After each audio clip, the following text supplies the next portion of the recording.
ಎಲ್ರಿಗೂ ನಮಸ್ಕಾರ. ನಾನು ಅನಿಲ್. ನನ್ನ ಯೂಟ್ಯೂಬ್ ಚಾನಲ್ಗೆ ಸ್ವಾಗತ. ನನ್ನ ಹಳೆ ವಿಡಿಯೋಗಳಲ್ಲಿ ಕರ್ನಾಟಕದಲ್ಲಿ ಯಾವ್ಯಾವ ಪ್ರಮುಖ ಸ್ಥಳಗಳು ಬರ್ತತೆ, ಯಾವ್ಯಾವ ಜಿಲ್ಲೆಯಲ್ಲಿ ಒಳ್ಳೊಳ್ಳೆಯ ಸ್ಥಳಗಳಿದ್ದಾವೆ, ಮತ್ತು ಅದಾದಮೇಲೆ ಅನೇಕ ಕಥೆಗಳ ಬಗ್ಗೆ ಮತ್ತು ಇನ್ನೂ ಕೆಲವೊಂದು ಇದ್ರ ಬಗ್ಗೆ ಎಲ್ಲ ನಾನು ಮಾತಾಡಿದ್ದೀನಿ. ಮತ್ತು ಈ ವಿಡಿಯೋದಲ್ಲಿ ನಾನು ಯಾವುದ್ರ ಬಗ್ಗೆ ವಿಷಯ ತಗೊಂಡಿದ್ದೀನಿ ಅಂತ ಅಂದರೆ ಶ್ರಾವಣ ಬೆಳಗೊಳದ ಬಗ್ಗೆ ನಾನು ಮಾತಾಡಬೇಕಂತ ಅಂದ್ಕೊಂಡಿದ್ದೀನಿ.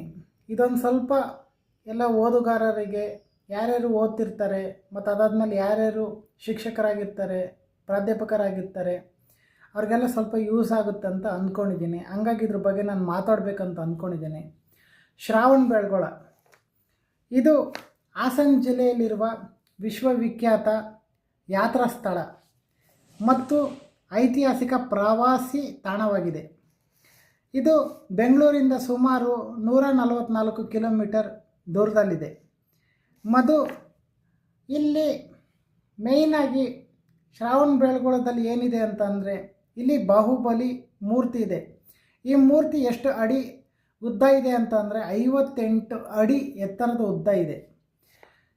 ಈ ಪ್ರತಿಮೆಯನ್ನು ಯಾರು ಕೆತ್ತಿದ್ದಾರೆ ಅಂತ ಅಂದರೆ ಚಾವುಂಡರಾಯ ಎಂಬುವನು ಕೆತ್ತಿದ್ದಾನೆ, ನಿರ್ಮಿಸಿದ್ದಾನೆ. ಮತ್ತು ಈ ಪ್ರತಿಮೆಗೆ 12 ವರ್ಷಕ್ಕೊಮ್ಮೆ ಅನೇಕ ಜನಸಂಖ್ಯೆ ಬಂದುಬಿಟ್ಟು, ಅನೇಕ ಪ್ರದೇಶಗಳು ಬೇರೆ ಬೇರೆ ಎಲ್ಲ ಕಡೆಯಿಂದ ಬಂದುಬಿಟ್ಟು 12 ವರ್ಷಕ್ಕೊಮ್ಮೆ ಇದು ಮಾಡ್ತಾರೆ, ಮಹಾಭಿಷೇಕ ನಡ್ತತೆ. ಈ ಮಹಾಭಿಷೇಕದಲ್ಲಿ ಸಾವಿರಾರು ಜನ ಪಾಲ್ಗೊಳ್ತಾರೆ. ಮತ್ತು ಅದಾದಮೇಲೆ ಈ ಶ್ರಾವಣ ಬೆಳಗೊಳ ಎಲ್ಲಿ ಮೇಯ್ನಾಗಿ ಬರ್ತತಂದರೆ ಇದು ಹಾಸನ ಜಿಲ್ಲೆಯಲ್ಲಿ ಬರ್ತತೆ. ಇದು ವಿಂಧ್ಯಗಿರಿ ಮತ್ತು ಚಂದ್ರಗಿರಿ ಎಂಬ 2 ಬೆಟ್ಟಗಳ ನಡುವೆ ಬರ್ತತೆ.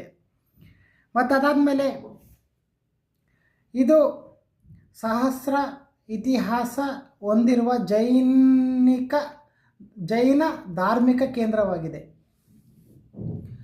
ಮೇಯ್ನಾಗಿ ಯಾರ್ಯಾರು ಇದು ಓದ್ತಿರ್ತಾರೆ ಮತ್ತು ಆಮೇಲೆ ಸ್ಟೂಡೆಂಟ್ಗಳು ಯಾರ್ಯಾರು ಇರ್ತಾರೆ, ಮತ್ತು ಆಮೇಲೆ ಈ ಸ್ಕೂಲ್ ಹುಡುಗರು ಮತ್ತು ಕಾಲೇಜ್ ಹುಡುಗರು ಮತ್ತು ಅದಾದಮೇಲೆ ಇನ್ನೂ ಅನೇಕ ಹೈಯರ್ ಎಜುಕೇಷನ್ ಮಾಡ್ತಿರೋ ಅಂಥವ್ರು, ಅವರ ಪ್ರಾಧ್ಯಾಪಕರು, ಶಿಕ್ಷಕರೆಲ್ಲ ಈ ಸ್ಥಳಗಳಿಗೆ ಕರ್ಕೊಂಡೋಗಿರ್ತಾರೆ.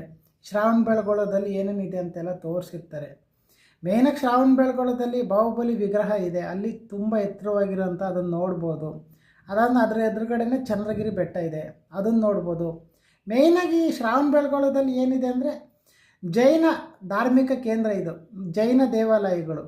ಮೇಯ್ನಾಗಿ ಜೈನರ ಬಗ್ಗೆ, ಬಾಹುಬಲಿ ಬಂದು ಜೈನದವನು, ಹಂಗಾಗಿ ಅವನ ಮೂರ್ತಿ ಅಲ್ಲಿದೆ. ಅಂದರೆ ಗೊಮ್ಮಟೇಶ್ವರನ ಮೂರ್ತಿ ಇದೆ ಅಲ್ಲಿ. ಹಂಗಾಗಿ ಎಲ್ಲರೂ ಅದನ್ನು ಹೋಗಿ ನೋಡುತ್ತಾರೆ.